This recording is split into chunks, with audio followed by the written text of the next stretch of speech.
Good morning, everyone. In the interest of time, I would like to get started. So, if you have Wi-Fi on your phones, if you could just log into www.menti.com, it would be great. So, if you could just log into menti.com and just type in the code 416325, and you could just sort of press the vote button. This question will be reflected, so you could just respond to that. Okay, so the inputs are coming in. So you could just go on entering and let's see which ones are the most common and the most safety, best fit, safety. Are there any more inputs coming in? Research, funding. You see safety, reputation, and brand. Finances are reflecting as one of the most important factors for international students. So, based on these three, what role should the university play to allay student fears? About safety, about finances, what role do you think institutions play to allay student fears or feel better? A new president? Okay. Okay. Resisting Trump. Oh my God, I think this is going to be controversial. Yeah. So it's Trump, Trump, Trump. Orientation on campus safety, separate information for parents, meeting with parents and hosting them, safe university environment.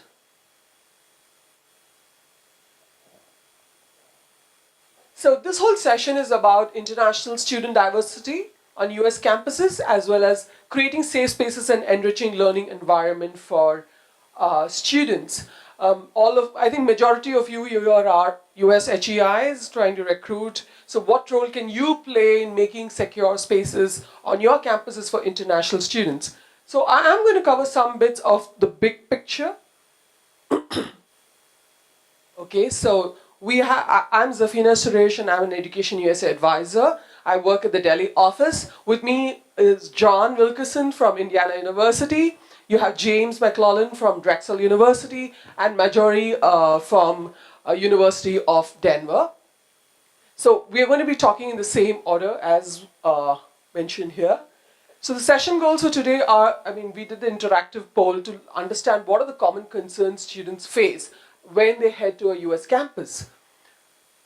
Diversity as a concept, John's going to be talking about that. Safety concerns, again, how important are each of these factors that you already mentioned, physical security, safety, finances, what troubles students, what can allay their fears, how can they be comfortable as they come to your campuses.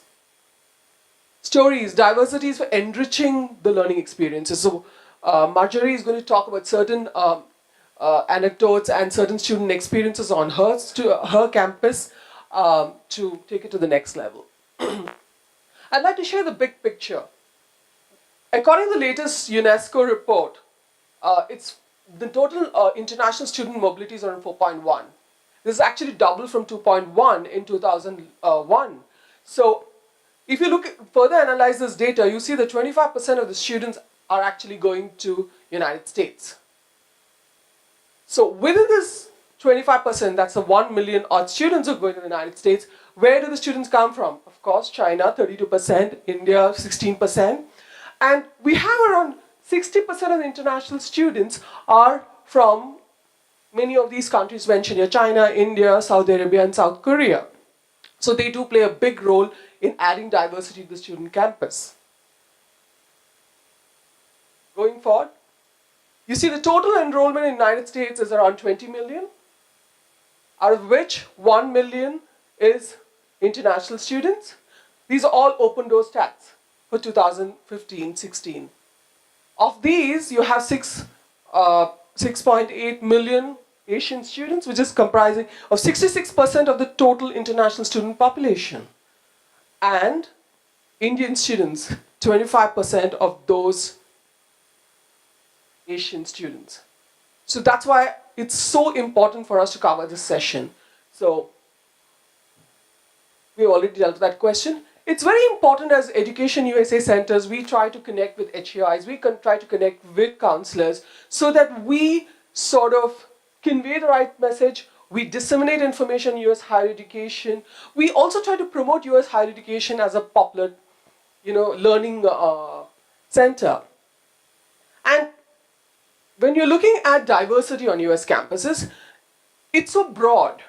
Even within India, you see there's so much of diversity. India is itself divided into the east, west, north, and south. And you'll find a lot of regional differences even within India.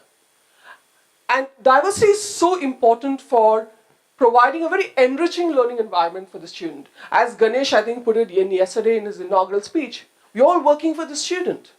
Whichever way we look at it, the central point is the student, who is the most important person. And therefore, it is extremely important for us to provide them safety or allay their concerns and also make them comfortable on the US campus and also enrich their learning experiences through various, making it safe for them and providing various features on your campuses. Imperatives, it's very, very important that security be taken care of for these international students. They want to feel safe. And I think even the poll reflected that. Safety is a concern. I think James will be dealing with a little bit more analytics on that bit a little later. And students also need to get the right message. And the message needs to come from HEIs. Of course, there are a lot of campaigns like You're Welcome Here and others which have come out because of socio-political environment.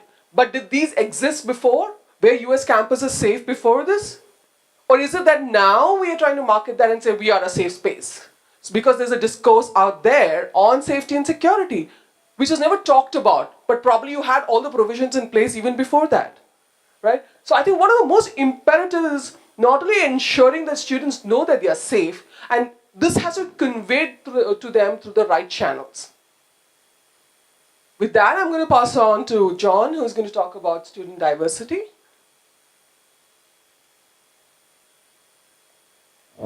Hello, thank you. And I appreciate that. We've had a really great introduction to some of the topics that I want to talk about. And diversity is a buzzword that's happening globally, but certainly within the United States and certainly within higher education.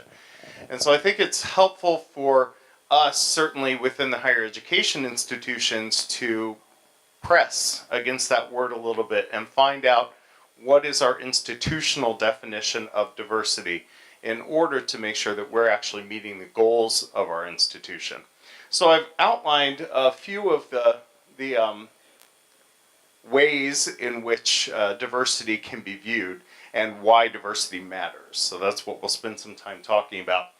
Primarily from a learning perspective in the environments that we're trying to create on our campuses, these communities of dialogue, we're very interested in international students' perspectives and experiences.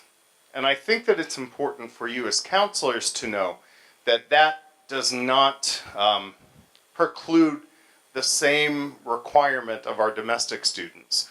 We're looking for diversity among our domestic students, international students, what have you. I'm in a unique position, well, not unique on our panel, of being at a public university where we have an access mandate. And so our kind of overarching mission at Indiana University is to educate Indiana residents. However, we expand that access mandate in terms of international education so that we view exposure of international students to Indiana residents and vice versa as providing access to quality global education. So I think that can be helpful for counselors to understand why are public universities in the United States recruiting internationally.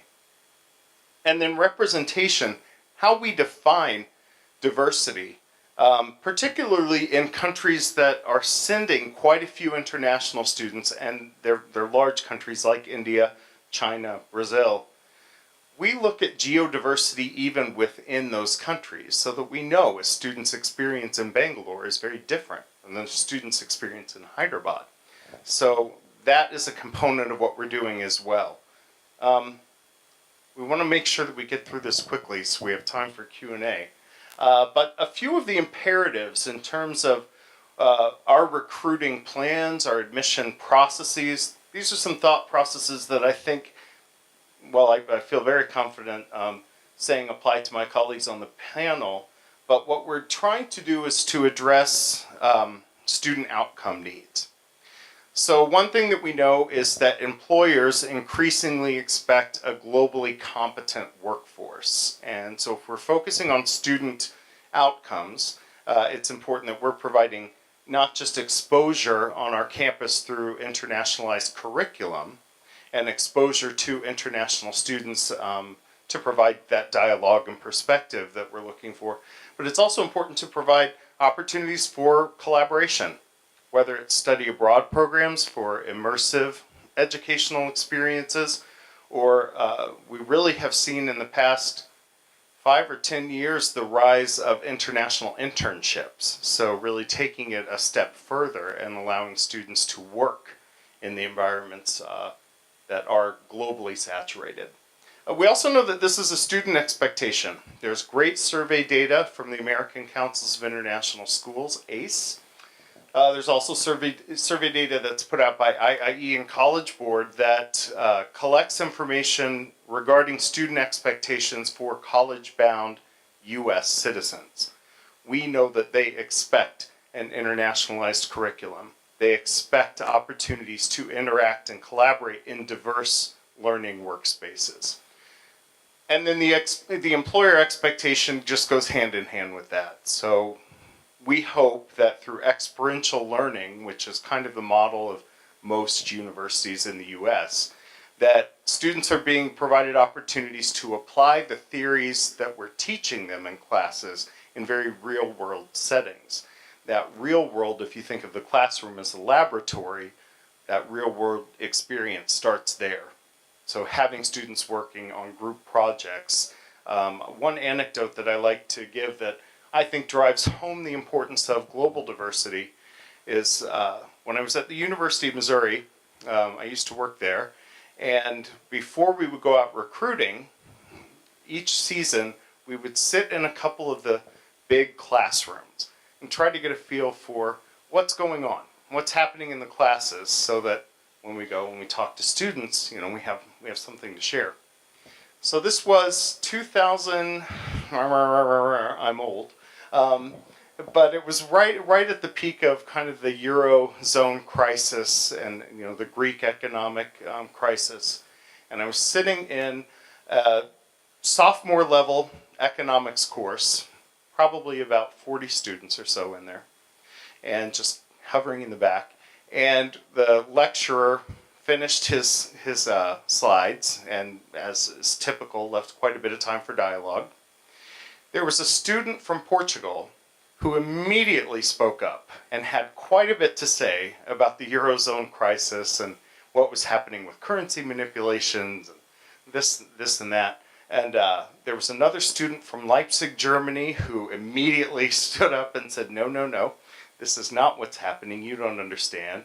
2 other students from Shanghai who were talking about tying the US dollar to the yuan, and it was just, that for me really solidified why we do what we do in bringing international students. And I thought that classroom would have been completely different. That conversation would not have happened if we hadn't had those international perspectives.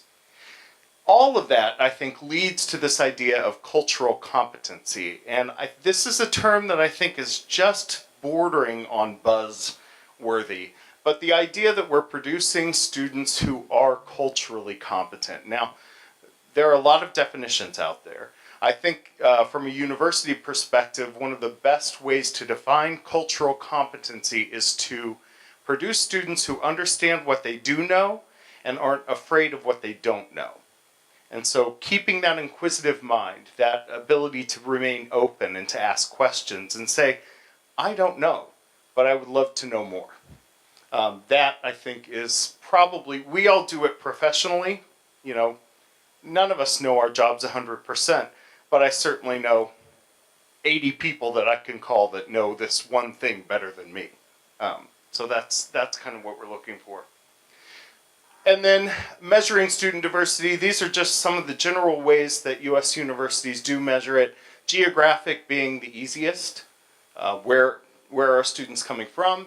By nationality, gets a little trickier because increasingly we're handling students, helping them through the admissions process who hold multiple passports. So how do we define that? How does the student define their primary citizenship? Socioeconomic is very important as well. So understanding that there are certain commonalities across class, across nationality. So measuring access through socioeconomic demographics and metrics, I think, is kind of on the rise. And then experiential. So these third culture kids, the TCKs, where do they fall?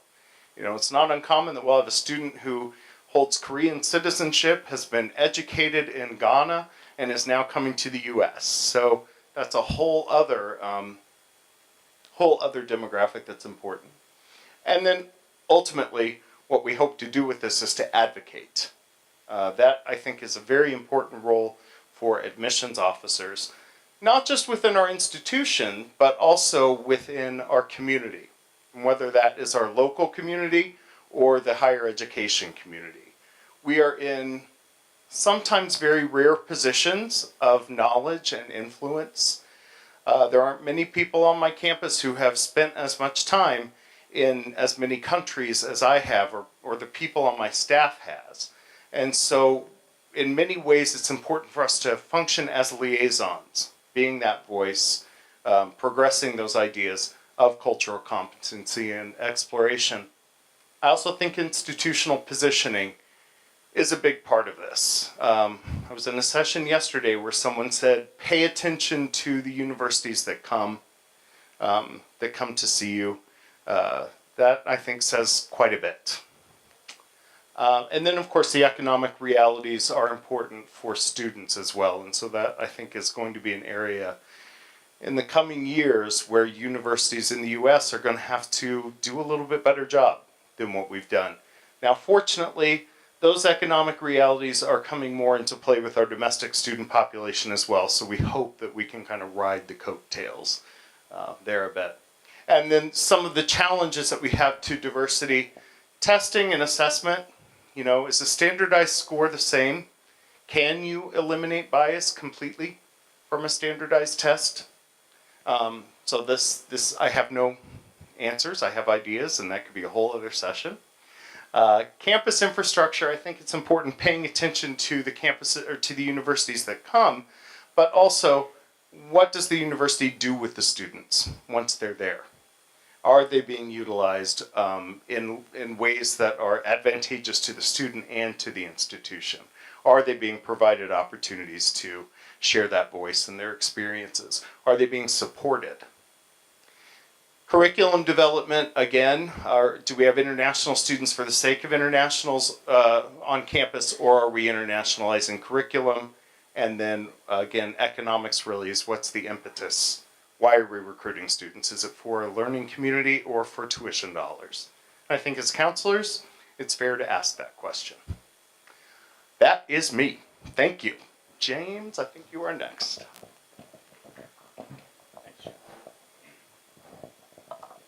Actually, yeah, I think I'll just stay here. That way, yeah, I should be able to see that. So thanks, Afina and John, for sort of setting the table for the continuation of our discussion.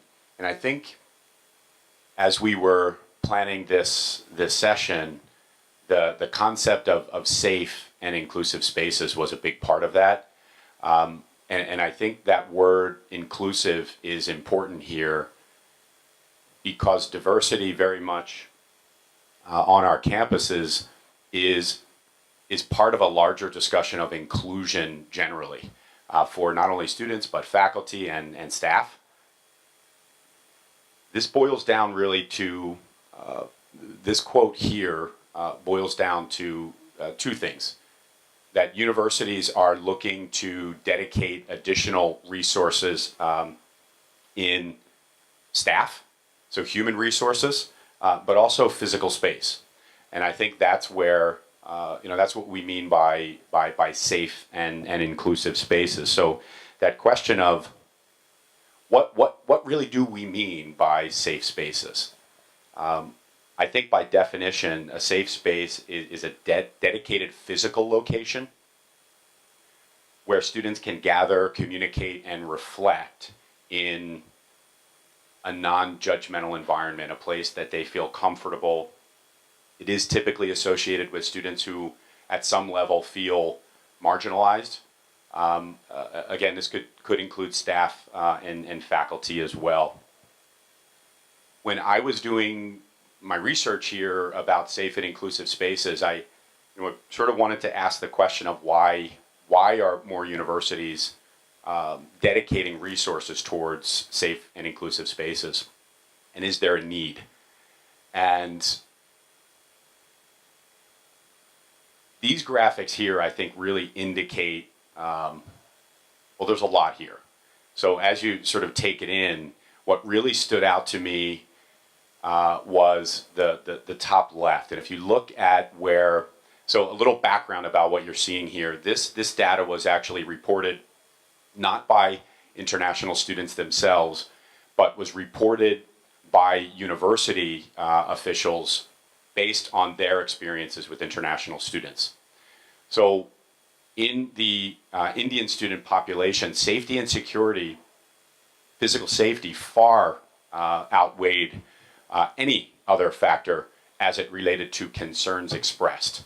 So, and you can see, I know I was surprised by some of what I saw in these numbers here. So some of you might be as well. But in the Indian student population, that definitely stood out as something that was crucial and really, really important, that students are reporting concerns about feeling welcomed or unwelcomed and physical safety, even though actual instances are extraordinarily low. This is something that is a concern. 112 institutions contributed to this survey. 36% of them were from public, 66% were from private, nonprofit, and 2% from for-profit. So if you want to go and look a little bit more into this study, it is really interesting and actually provided a larger framework for international student yield. How many students were actually coming to the States? So we do think there is a need for safe and inclusive spaces on campuses. Now what you're looking at here is some data and information that was reported by college presidents and student life professionals showing where resources were being contributed and in sort of larger areas of concern that college presidents and student life deans and vice presidents were contributing resources. And I want to call your attention to the yellow section, because really that shows areas where university administrators plan to increase resources over the next period of time. And what you can see there, of course, is that there's safety and multicultural and diversity resources for students. And again, that overall discussion of inclusion is really important. So leaders at the highest levels at institutions in the United States are putting these issues, diversity, inclusion, safety, right at the top of some of the most important pieces. Student mental health actually was really, I know that's not part of our session here, but certainly something I want to call attention to, that college presidents and other executives at higher education institutions in the States are finding really needing a lot of resources towards making sure student mental health is a top priority.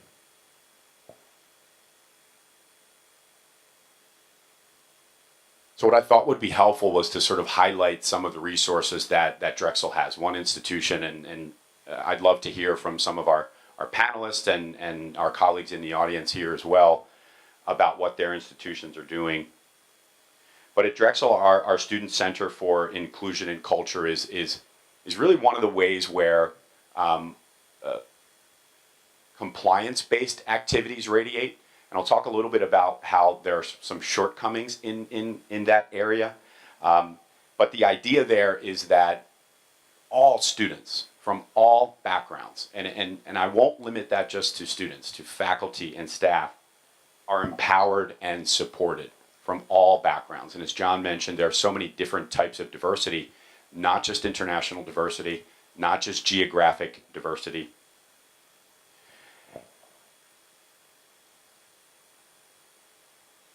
Another important area at Drexel is, as we see there, I am having a hard time. Okay. Our Student Center for Inclusion and Culture.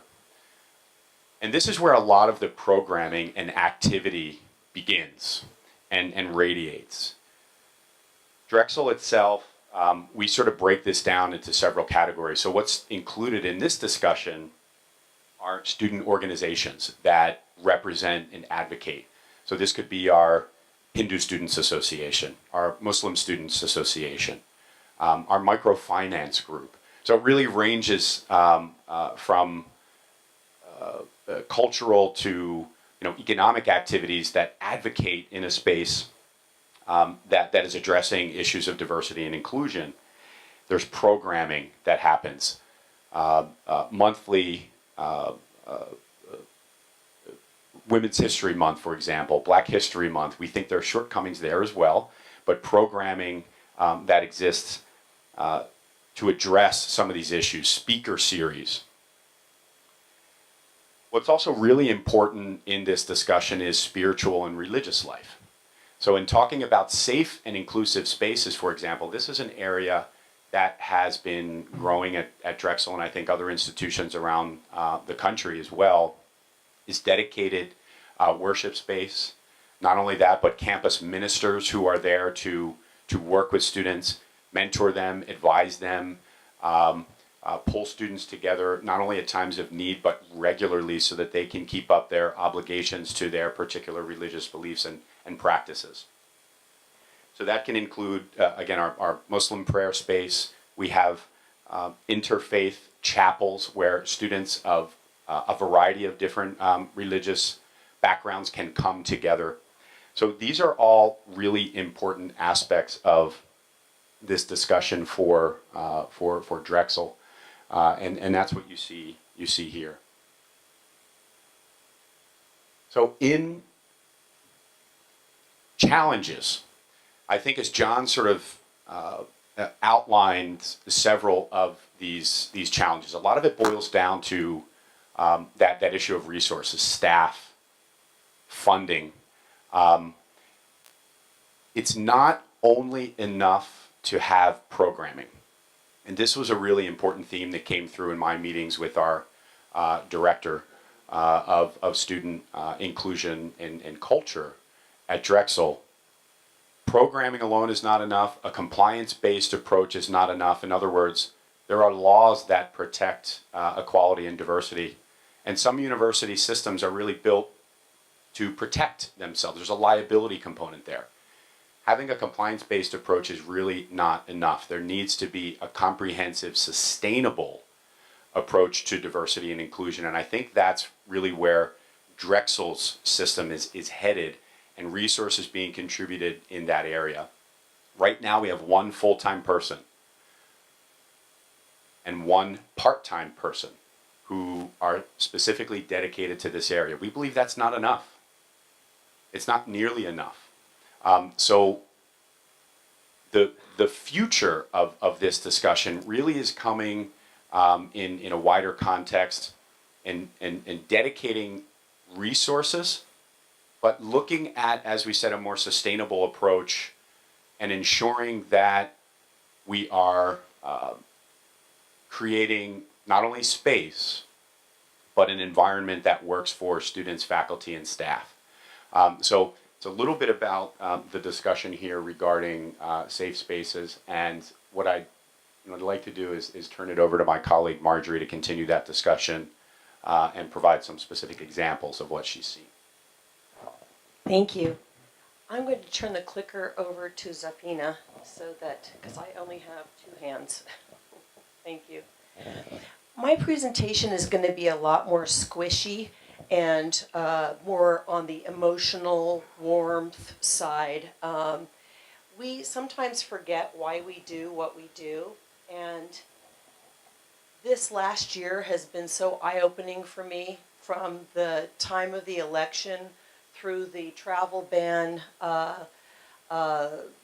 crises, through Charlottesville, the University of Virginia, everything that's been happening this year that has underscored not a new racism, but a reopened wound, perhaps, or just exposing us to things that we didn't really recall were there.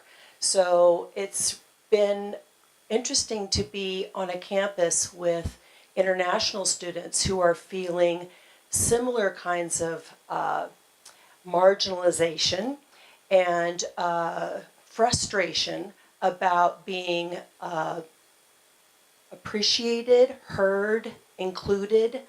And so I'd like to say that what I think is important is having organic learning, not necessarily coming up with programming where students can share and learn from one another, because that seems a little more laboratory-like, but where we can bring students together and come up with ways for them to learn without even knowing that they're learning. My favorite essay from this year's applicants is an example of that. This young man was studying over the summer at a school in Tennessee, a boarding school in Tennessee. And he was placed in a room with a very typical American white male. And he came from South Asia, and he had a very Muslim name, Muhammad. He took it upon himself to erase that part of his world. He decided he did not want to go by Muhammad, and he went by his middle name. Well, it turns out that his mother, who didn't know his plan, put his name Muhammad on his luggage tags, so that when he arrived in the room, his roommate did see that his name was Muhammad, and that sparked some interesting conversation. They had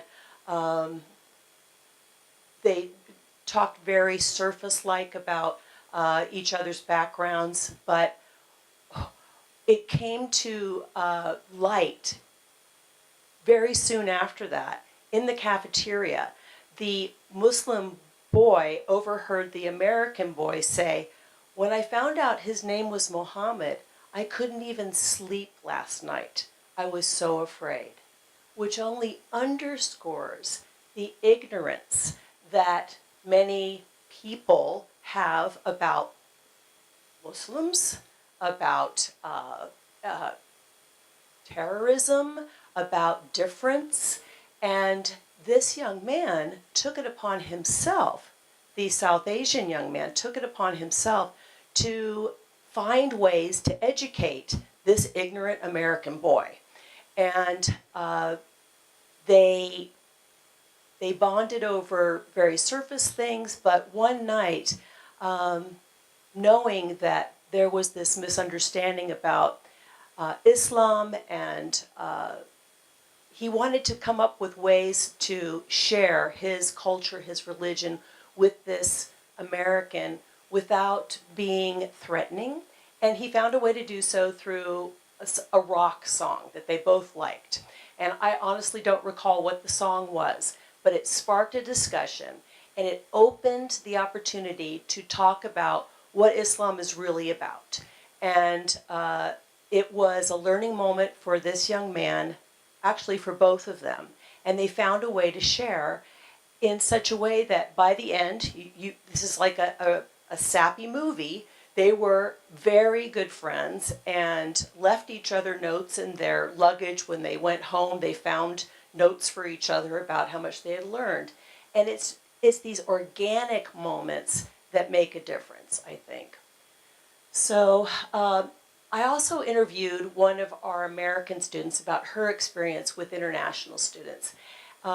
Caroline is on the left here, and she comes from a very interesting background herself.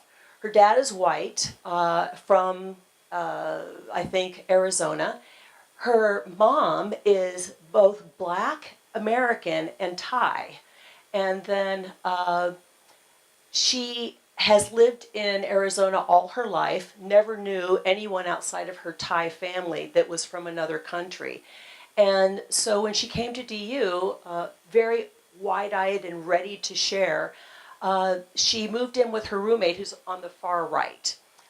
This young woman is an adopted Chinese American. Her parents are white, and they had a lot in common.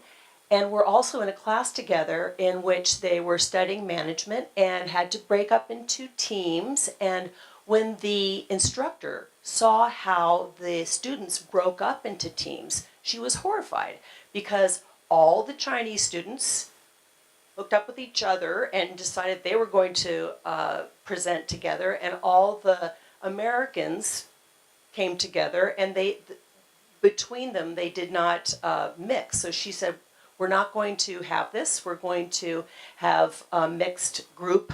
All of you, I'm going to assign you to one another. So 3 Americans and 2 Chinese students had a project that they had to do. Caroline, having been to Spain herself, remembers in her study abroad experience how difficult it was for her to feel valued and respected because she didn't speak Spanish very well. She understood and she empathized with these Chinese students who are very bright, very capable, had wonderful ideas, but did not know how to express themselves as well as their American counterparts in a written way. So instead of having these Chinese students do something else other than writing, everyone decided that they would help each other. So the Chinese students got writing assignments, and painstakingly, the Americans helped the Chinese students with their grammatical errors and some vocabulary issues. And it took probably twice as long as it needed to, but everybody worked through it together organically, which I think made it much more valuable. It also opened up discussion between the Chinese students and the Chinese American. The Chinese students couldn't even believe that this Chinese American was Chinese born. She just looked so different. She acted so differently. And she's got 4 brothers and sisters, which was also very surprising to these Chinese students who don't have any brothers or sisters. And they talked about the adoption system too. So here you can see Caroline with a bunch of other people. In the upper left, this is the circle there moved from where Caroline is next to Ritu from India, but she met Ritu in this business society. So funny. And they became fast friends. I met Ritu at the Education USA office in Mumbai 2 years ago, where she came with her mother from Ahmedabad and joined our real estate and construction management. And then the woman that she's with over on the right, she's from Jordan, but was raised in Dubai. So her tagline is, Jordanian born, Dubai raised, and Colorado living, which I think is really wonderful. And then they all connected and all know each other from the residence hall. And they decided to take a girls' trip to Steamboat Springs. And during this trip, organically, they started talking about boyfriends and marriage and parents' expectations, and learned that one of them had no intention of ever having a boyfriend. She was going to wait until her parents picked out her husband for her. And this was just natural. And this was also very interesting to the other 3 to talk about. Whereas one of them, and I won't say who, has an American boyfriend, and her parents don't know about it, and it is something that is a point of conflict and secrecy, and they all support each other through these different cultural challenges. So how many of you in the room are secondary school counselors? Okay, we have to tell you, we expected so many more of you here today. We thought we were going to be talking with you about safety on campus and the concerns that the students that you counsel have, and that there would be all kinds of talk about how no one wants to come to the United States anymore and everyone's interested in going to the UK or to Canada. And while I have heard that a lot during these 2 days, I'm so glad to see how few of you are in here, because it tells me that there probably isn't nearly the concern among your students that we were expecting. So to close, I would say that it's important that you encourage your students who are coming to the United States or wherever they may go that is not home, and encourage them to be in organic moments, to share, to maybe even open the conversation and make it something that can become a learning, teachable moment. It's not necessarily going to be in the classroom or in a student group, but it could well happen in a car on a girls' trip. Thank you very much.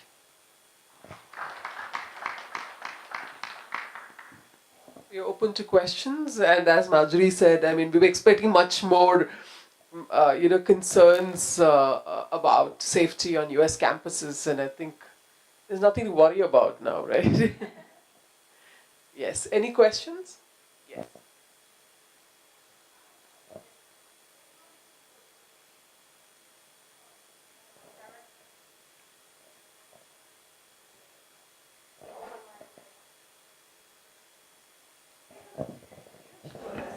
It's understandable, easy for the mixed people or the Chinese person raised by white parents to be very open because they come from that background of diversity. But what happens when the students from the foreign countries come to the US and have to deal with an all-white West Virginian person? That was the first boy. And I use that state only because of what has been happening in the US. So how you encourage that person on the US side now to be a bit more open to the people coming towards them? Thank you for that question, Nadia. In fact, one thing that I meant to mention is that we've got this multicultural sorority on campus, and the president of this multicultural sorority is Lily Nussbaum, not a person of color, but the actual sorority is made up of Muslim women, women of color, and a few Caucasian folks. And I was so heartened to see that there is this opportunity. My own son, a white guy, is going to be starting at my university in about a week. And his roommate is going to be Erkin from Mongolia. And we are going to have to walk the walk. We're going to look for organic ways for my son, who is not, you would think, that he would be very open-minded and worldly. He is neither one. So I'm looking forward to seeing his growth through this whole process too. But Nadia, I would welcome any ideas that you have or others have about how we get the majority culture more interested in and involved in the inclusive side of things. We have just at IU, it's a great question, refocused our freshman interest groups, our living learning communities. We all have them, whatever they're called. We do have an on-campus residency requirement, so first year students are living on campus. And there is an expectation within each of those living learning communities, whether it's social or academic, that the composition of those communities be representational of the class composition. And so we'll have a mix, domestic, international, male, female, all kinds of backgrounds. Within that, part of the training that is happening, or coaching, is that first year experience, has to do with the cultural competencies and multicultural. Now, you're in New York, I'm in Indiana, so we probably have a little bit more work to do with some of our Indiana residents who are less likely to have been exposed to that multicultural background. Well, I'll say something to what you said last week about having ideas. So one of the things that I did when I moved to a new campus was that my office is very multicultural. We have blacks, we have Hispanics, between Cubans and Dominicans, we have someone from Liberia. So what I've done in my first year, and I don't know if anybody else does this on their campus, but in the very first year, I decided during International Week, as an admissions office, we have to bring in something from our background. So we've had people from Italian background and Hungarian background, so everyone has to bring something from their background, food from their background, and they have to explain what it is. They have to give us a little story about themselves. So in that way, within the admissions itself, we try to be a little more open to each other's culture, each other's background, enjoying the delicacies from each other. So at least it starts there. Spreading it across campus, that's a whole different ballgame, you know, because sometimes it's difficult to even include faculty. In my previous institution, we would always send out, and I know a lot of institutions does this as well, but we'd send out emails to ask people to host international students. And one year, I think, besides myself and one other person, we were the only two people that hosted international students for Thanksgiving, which was very heartbreaking to see. You know, you're promoting globalization and internationalization on your campus, but then people don't want to partake in it. I think there's...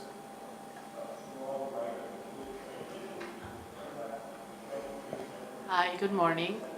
My name is Poonam. I represent Arizona State University in India. We are home to about more than 12,000 international students. We do international weeks, orientation weeks, on-campus residences, safety, etc. What I would also like to add is, as for example, Indiana, you have different campuses. The diversity initiatives on our, for example, Tempe campus sometimes don't match up to, our other campuses. And maybe that is one of the main reasons why international students prefer to call some campuses in some universities main campus, or whatever. So maybe, if we can add on initiatives to our different campuses, we can see some more, I don't know, I just thought of different campuses that don't match up to maybe, for us it's a problem because we have like a lot of them coming to one campus and the others are mostly domestic, so we don't know whether we should do it or not. It's an excellent point, and in fact we've wrestled a little bit with it. So I serve as Chief International Admissions Officer for the IU system. So there are 7 campuses, but I am, my 98% of my job is Bloomington, so the flagship campus. Within our system, though, we've had very real conversations back to both what James and I have mentioned about infrastructure. We have 3 campuses that are very well equipped to host international students, to provide the support that we would require in order for really that learning community to flourish. We have another campus that is building that infrastructure of support. We have 3 that candidly are not ready to support. And so international students actually on our IU application, there's a shared application that they can do, are advised as to what are those support structures. So we want to be very transparent with international students to say, you will have this available at these campuses, but not at these. And I think that it speaks also to the regional missions, especially within public universities, of what's the focus? Is it a teaching college? Is it a teaching campus? Is it an adult access? So it's a tangled knot, but I do think that transparency of support is key to making sure that students are making an informed decision about good fit. But I would love to talk to you more about this. We'll just take those 2 questions and wind up because I think it's interesting. Hello, Melissa from the University of Houston in Houston, Texas. My question is, do you have anything in place on your campuses for, let's say, the students, faculty members, even staff members that do not want to be included in that inclusiveness? Are there any precautions or anything that you have just set in place for that? That's an interesting question. I cannot say that, well, first I should say that all of our activities, advocacy, resources that support diversity and inclusion for students, faculty, and staff are, they outside of required HR trainings and things of that nature, are mostly voluntary, right? So those resources are there for folks who feel they want to participate. So I would think if there are folks who are not interested, would sort of self-select out of that. That's my perspective. I don't know. We have, it's part of the IU mission. And so Yeah. if we have had, and I think this is probably common with most of our campuses, I would hope, but if we have a situation, and actually this occurred shortly after I arrived at IU, where we have one or two faculty members who are resistant, the provost got involved, and it went through faculty senate, and it was made very clear that this is the expectation of the institution, and there are the sample gates that you are welcome to walk through. Of course, she's much more diplomatic than I. We have an amazing provost. But I think that just as we talk a lot about student good fit, I think that academic units need to have that conversation about good fit with faculty and what's the instructional mission of the institution. And I think a case can be made that if they're not willing to support that instructional mission, then they are in violation of tenure. But I would leave that to the faculty council. I'd also like to say our hearts are with you, with Houston. So, yeah, I hope all's well. Thank you so much for being here. And that's a